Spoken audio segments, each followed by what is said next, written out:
ಸ್ಫೋಟಕ್ಕೂ ಮುನ್ನ ಸರ್ಕಾರ full alert ಆಗಿಬಿಟ್ಟಿದೆ ಅಂತೆ.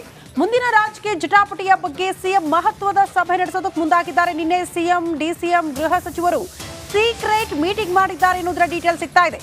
ಎಸ್ಐಟಿ ತನಿಖೆಯ ಹಾದಿ ಬಗ್ಗೆ ಮೂವರು ಗಂಭೀರ ಮಾತುಕತೆ ಮಾಡಿದ್ದಾರಂತೆ. ಪೆನ್ ಡ್ರೈವ್ ಕೇಸ್ನಲ್ಲಿ ಸರ್ಕಾರದ ನಡೆ ಹೇಗಿರಬೇಕು ಅನ್ನೋದ್ರ ಬಗ್ಗೆ ಈ ಸೀಕ್ರೆಟ್ ಮೀಟಿಂಗ್ ನಲ್ಲಿ ಚರ್ಚೆ ಆಗಿದೆ. ರೇವಣ್ಣ, ಕುಮಾರಸ್ವಾಮಿ ಪ್ರಶ್ನೆಗೆ ಸರ್ಕಾರ ಉತ್ತರಿಸುವ ಬಗ್ಗೆ ಕೂಡ ಚರ್ಚೆಯಾಗಿದೆ ಅಂತೆ. ರಾಜಕೀಯ ಆರೋಪಕ್ಕೂ ಸರ್ಕಾರದ ಉತ್ತರ ಹೇಗಿರಬೇಕು, ಹೀಗೆ ಹಲವು ಆಯಾಮಗಳಲ್ಲಿ ಉಭಯ ನಾಯಕರು ಚರ್ಚೆ ಮಾಡಿ ಸಿದ್ಧತೆ ಮಾಡಿಕೊಂಡಿದ್ದಾರೆ. ಒಂದಷ್ಟು ಪ್ರಮುಖ ಅಂಶಗಳನ್ನ ಅನ್ನೋದರ ಡೀಟೇಲ್ ಸಿಗ್ತಾ ಇದೆ.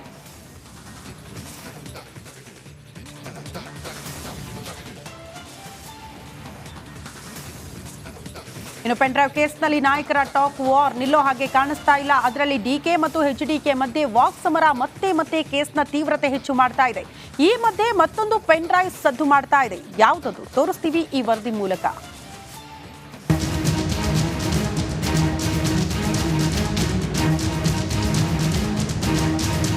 ಎಚ್ಡಿ ರೇವಣ್ಣ ಸೆರೆವಾಸ ಅಂತ್ಯವಾಗಿದೆ. ಪರಪ್ಪನ ಅಗ್ರಹಾರದಿಂದ ಮಾಜಿ ಮಿನಿಸ್ಟರ್ ಮನೆ ಸೇರಿದ್ದು ಆಗಿದೆ. ಆದ್ರೆ ಎಚ್ಡಿ ಕುಮಾರಸ್ವಾಮಿ ಮಾತ್ರ ಇದನ್ನೆಲ್ಲ ಸೆಲೆಬ್ರೇಟ್ ಮಾಡೋದು ಬೇಡ ಅಂತಿದ್ದಾರೆ. ನಿರೀಕ್ಷಣಾ ಜಾಮೀನು ದೊರಕಿದೆ ಅಂತ ಹೇಳಿ ನಾನು ಸಂತೋಷ ಪಡ್ತೇನೆ ಅಂತಕ್ಕಂಥದ್ದನ್ನು ಯಾರು ಭಾವಿಸ್ಬೇಕಾಗಿಲ್ಲ. ನನ್ನ ಕಾರ್ಯಕರ್ತರಿಗೂ ಹೇಳ್ತಕ್ಕಂಥದ್ದು, ನಿರೀಕ್ಷಣಾ ಜಾಮೀನು ಸಿಕ್ಕಿದೆ ಅಂತ ಹೇಳಿ, ಆ ನಿರೀಕ್ಷಣಾ ರೆಗ್ಯುಲರ್ ಜಾಮೀನು ಸಿಕ್ಕಿದೆ ಅಂತ ಹೇಳಿ ಪಟಾಕಿ ಹೊಡೆಯತಕ್ಕಂಥದ್ದು, ಸಂಭ್ರಮ ಆಚರಣೆ ಮಾಡ್ತಕ್ಕಂಥದ್ದು ಇವತ್ತು ಆ ಸಮಯ ಅಲ್ಲ. ಇದು ಇಬ್ಬರ ಮಧ್ಯೆ ಪೆನ್ ಡ್ರೈವ್ ಕೋಲಾಹಲ. ಯಾರು ವಿಡಿಯೋ ಹಿಂದಿನ ನಡಿ ಈಗ ಶುರು ಮಾಡೋಣ. ಕೇಸರಿಯಿಂದ ಮನೋಲ್ಲಾಸ ಮನಸ್ಸು ಮತ್ತೇರಿ ಕುಣಿದಾಡಿದೆ ನೋಡು, ಮನಸ್ಸು ಮತ್ತೇರಿ ಕುಣಿದಾಡಿದೆ ನೋಡು. ಕ್ಷಣ ಕ್ಷಣವೂ ಆಚರಿಸಿ ಕೇಸರಿ ಹಬ್ಬ. ವಿಮಲ್ ಬಾಯಲ್ಲಿ ಹೇಳಿ ಕೇಸರಿ. ತಿಮಿಂಗಿಲ, ಅದೆಂತೂ ತಿಮಿಂಗಲ ಅಂತ ಹೇಳಿದ್ದಾರೆ.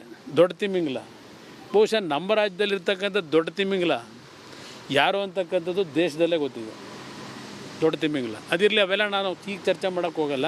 ಯಾರು ಬೇಕು ಅವ್ರು ಹಿಡಿದು ಪಡೆದು ಎಲ್ಲರನ್ನೂ ತಂದು ಒಳಗೆ ಹಾಕಿ ಅವ್ರೇನು ನುಂಗ್ಕೊಳ್ಳಿ,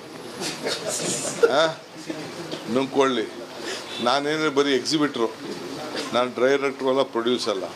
ಸೊ ನಾನು ಯಾರಿಗೂ ಕೆಟ್ಟ ಬಯಸೋದಿಲ್ಲ. ಭಗವಂತ ಎಲ್ಲ ನೋಡ್ಕೊಳ್ಳಿ. ಬಟ್ ಕುಮಾರಣ್ಣಗೆ ಮಾತ್ರ ನನ್ನ ಬ್ರದರ್ಗೆ ಅಸೆಂಬ್ಲಿಲಿ ಉತ್ತರ ಮಾಡೋಣ. ರಾಜ್ಯದಲ್ಲಿ ಮತ್ತೊಂದು ಪೆನ್ ಡ್ರೈವ್ ಸದ್ದು. ಎಚ್ಡಿಕೆ ಆರೋಪಕ್ಕೆ ಸಿಎಂ ಮಾತಿನ ಗುತ್ತು.